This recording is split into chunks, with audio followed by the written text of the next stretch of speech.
Hello, fisher persons. Today we're going to talk about the Lake P Troll technique. It's one of my better techniques. I started doing that in the 50s with my dad.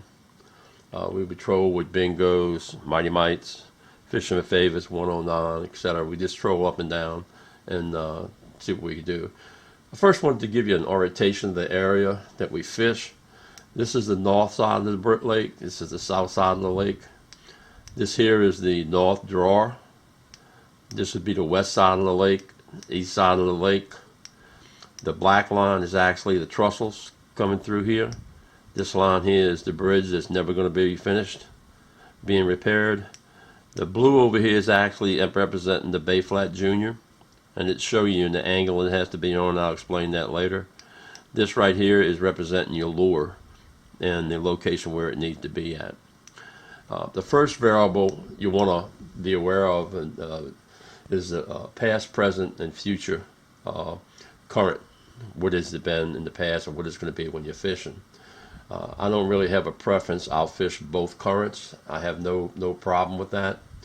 The current strength will also impact your boat angle and distance from the terstles. I would suggest you exercise caution with the strong current. It will drive you into and under the terstles, may cause some damage to your boat and gear. I know with out one time with Big Andrew, he damaged his brand new trolling motor. Got caught in the current and the drove was under it. I really like a falling tide and or a rising tide. It doesn't make a difference. I'll fish them both.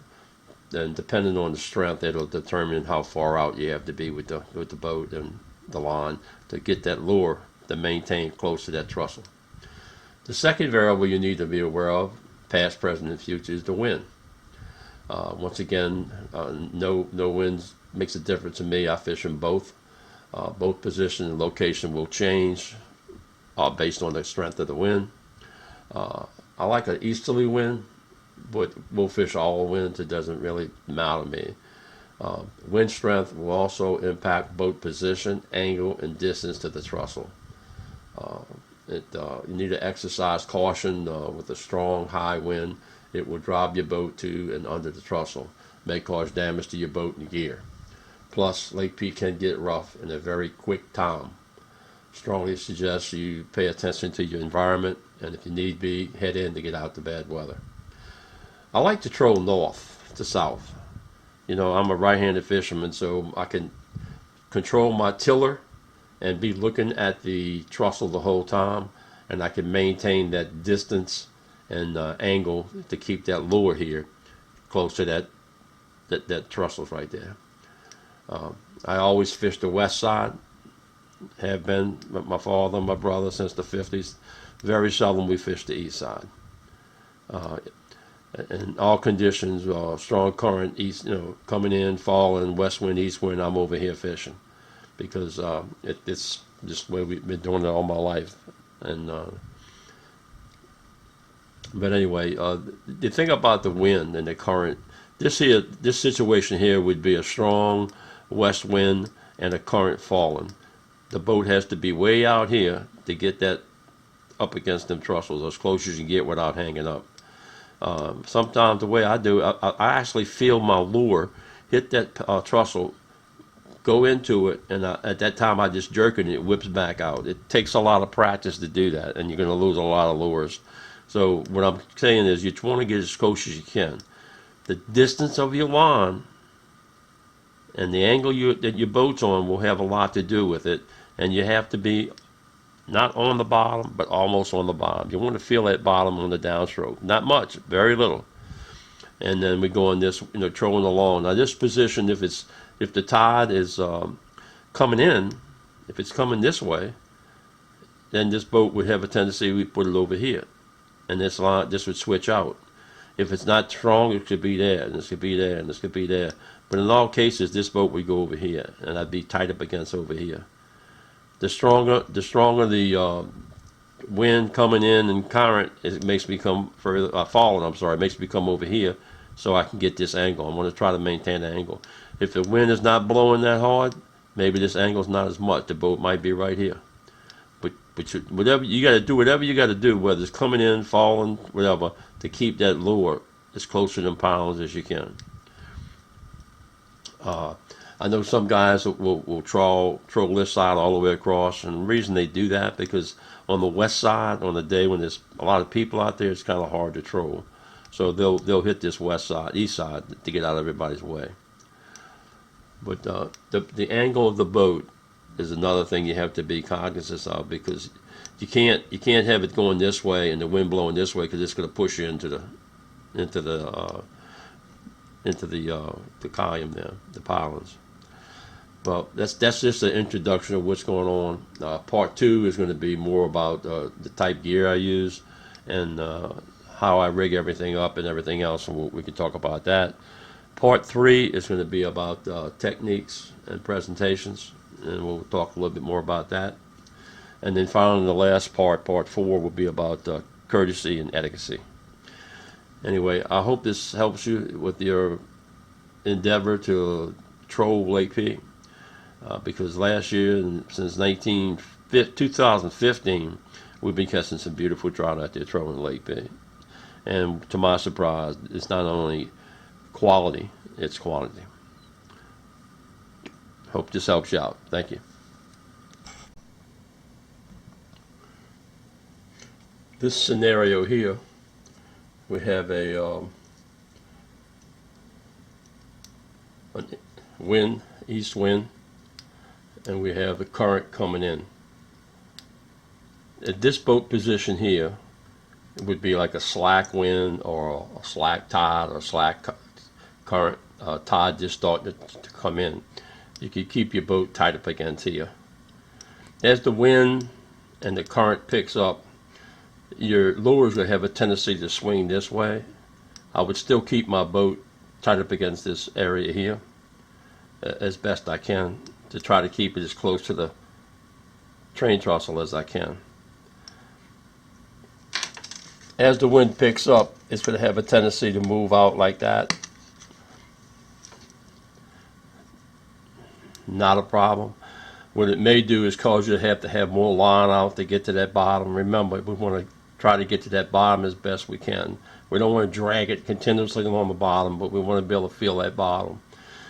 And what I would do normally is I would take my rod, raise it up real high, and then drop it real quick. And if I didn't feel that bottom when it settled, I knew I wasn't close enough to the bottom. And I'd keep testing it until I got to a point where when I raised it up real high and dropped it back down, I could basically slightly feel the bottom. Then I know I have enough line out for the troll. In another scenario, if you hit a real strong wind, you know, your boat position may have to change a little bit, and you may have to have it somewhat cocked towards the trestle to keep you going straight, like this here. Your wind is going, current's going this way, wind's going this way. It could have a tendency to push the boat that way. So your boat should be in a little bit of an angle to stay parallel to those tracks. Again, you have to monitor your distance on your line. Sometimes in this scenario here, I'll have my boat out here, because sometimes when it's a real strong current coming through here, they'll be further away from the trestles. So you just want to try to find where you're at and feel where you might be getting the bites at. Once again, I always fish the west side, and I'm always trolling south, north to south. If you reverse that and the wind's coming from the west, okay, and you have if you reverse that and you have the wind coming from the west and the currents coming falling, and it's not strong wind in west current, you can keep your boat somewhat close to the pylons. Again, you want to try to keep that lure as close to them pylons as you can. And when the current's just changing, you can do something like that. But as that current picks up, you're going to have to move your boat out further and further to get where you want to fish at out here in order to maintain the lure up against the trestles. Now, if you get a real strong wind, you may have to turn into it like that and travel like that to keep that lure tight up against that trestle. As you move out further, the triangulation, this line is going to have to get longer to be in the bottom. And we talked about how to test that out. You just need to, like I do, is I pull it up real quick and drop it. And as it settles down, if I don't feel that bottom, I know I'm not in the right position or right place, because that's where you need to be at, close to that bottom. And you know, this boat, as the current gets stronger, you can move out this way even further. Sometimes I'll take the hole and get the lure out here when the tide falling and fish along here. The boat will be a little further out. I've seen sometimes when the current and wind was so strong, my boat was actually facing west, but I was still going forward. So it's just, you got to get a feel for how to do it. But the main thing is your line distance out to make sure that you're on the bottom, and that are just on the bottom, and that every now and then you feel that bottom, and you'd be moving forward like this here, you know. That's about it. And just, you know, you just got to monitor the wind and the current. If it's current and wind so strong, it's going to be tough to fish it on a falling tide, because you're going to have a tendency to get hooked up more. On an incoming tide, it's not so bad, because the lure's going to be out here. You're not going to get hung up as much. They do have a lot of hang-ups on the west side. As you troll along here, there's quite a few of them. But if you look at the pilings, you'll see that some of them have an X on it, or have an arrow, or have something that says right here.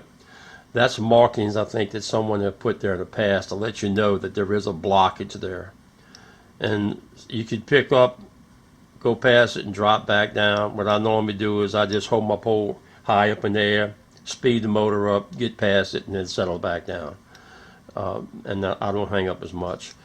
If you do get hung up on a falling tide, all you need to do is, you know, give it some slack, run your boat back around this way, and pull it back this way, and you know, 7 out of 10 times it'll come up if it's on the piling, not a problem. However, if you get hung up away from the piling, it's a little bit more difficult to come up off of it. You may have to get right up on it and try to get it up, you know. I think I'll lose most of my lures when I'm hung up away from the pilings more so than I do when I'm on the pilings. So the key is, you know, leaving enough line out to where you want to be, your lure to be in the right position in proximity to the bottom. You don't want to be on the bottom, but you want to be real close to it. We're speeding here. We're going to go about 1.2, 1.3 miles an hour as we drift. The throttle, that's going to be another you're going to have to regulate depending on the wind and the current. You know, when you don't have any current and no wind, you know, your throttle, my throttle is all the way as low as it'll go.